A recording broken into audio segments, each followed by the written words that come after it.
दुनिया मंदिर क्यों जाती है बताइए? कुछ हॉस्पिटल क्यों नहीं जाते? हॉस्पिटल में पता ही है जाने के बाद डेली किसी के घर क्यों नहीं जाते? कुछ मिलना नहीं है, डेली घूमने क्यों नहीं जाते? कुछ फायदा, डेली खाने क्यों नहीं जाते? उस नुकसान ही है किस चीज का? डेली जीभ का तो स्वाद है। जीभ का स्वाद है, लेकिन मिलना तो कुछ नहीं। देखिए दुनिया डेली दो जगह जाती है, बताइए कहाँ? जहाँ कुछ ना कुछ पाने की इच्छा हो या मिलना हो। एक मंदिर, दूसरा व्यापार पे, यानी या जॉब में है जॉब पे, और व्यापार पे है तो बिजनेस पे है तो बिजनेस, बिल्कुल अपने ऑफिस, ठीक है, या फिर मंदिर। बिल्कुल। क्यों? भगवान ने भी गीता में क्या कहा है? भगवान श्री कृष्ण ने गीता में क्या कहा है? क्या? कि कर्म ही पूजा है। बिल्कुल सही। एक बार को आप मंदिर मत आओ, लेकिन अपनी कर्म अपनी श्रद्धा से पूरे कर रहे हो, पूरे सच्चे मन से कर रहे हो, श्रद्धा पूर्वक कर रहे हो, तो वही मैं तुम्हारी पूजा स्वीकार करके उसका ही फल तुम्हें दूंगा।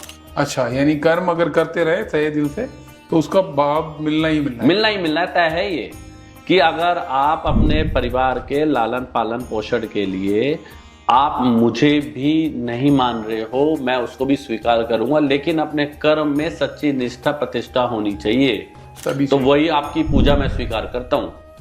आप देखिए, तो दो चीज जो व्यक्ति जरूर जाता है, मंदिर और व्यापार।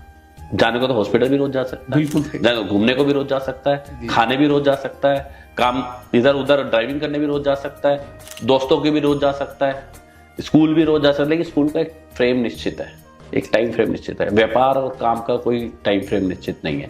बंदा 80 साल का होता है जब तक काम करता है, बंदा 85 साल तक होता है जब तक दो पैसे कमाने की सोचता है और भगवान का नाम लेता है। बिल्कुल। तो जिंदगी में दो चीज थी, है और रहेंगी। क्या? पहली पूजा, दूसरी कर्म पूजा। दोनों ही बहुत जरूरी। दोनों ही आपके जीवन का सार है। आप मंदिर नहीं जाओगे, आपके अंदर पॉजिटिवनेस नहीं आएगी, आपके माइंड में वाइब्रेशंस नहीं आएगी, आपके माइंड में एनर्जी नहीं आएगी, और जब वाइब्रेशंस नहीं आएगी, एनर्जी नहीं आएगी, तो आपका माइंड ब्लॉक रहेगा। जब ब्लॉक रहेगा तो आप अपने कर्म को अच्छे से नहीं कर पाओगे, और जब कर्म को अच्छे से नहीं कर पाओगे तो घर गृहस्थी नहीं चलेगी, और जब घर गृहस्थी नहीं चलेगी तो संकट आएंगे, और जब संकट आएंगे तो आप डिप्रेशन पे जाओगे, और जब डिप्रेशन पे जाओगे तो दोबारा भगवान याद आएंगे। बहुत बढ़िया दीपक जी, बहुत ठीक है, दोबारा भगवान याद आएंगे। इसलिए भगवान कहते हैं कि दोनों चीज साथ करो, मेरी पूजा भी करो और कर्म पूजा भी करो। बहुत बढ़िया, तो ये है मेन। चलिए, आपका बहुत बहुत धन्यवाद आज हमारे शो में आकर। दीपक कपूर जी ने जिस तरह से अपने भाव स्पष्ट किए आज की विचारधारा को लेकर, हम इनका तहे दिल से धन्यवाद करते हैं सर। बहुत बहुत धन्यवाद। जय श्री थैंक यू। जय श्री श्याम। जय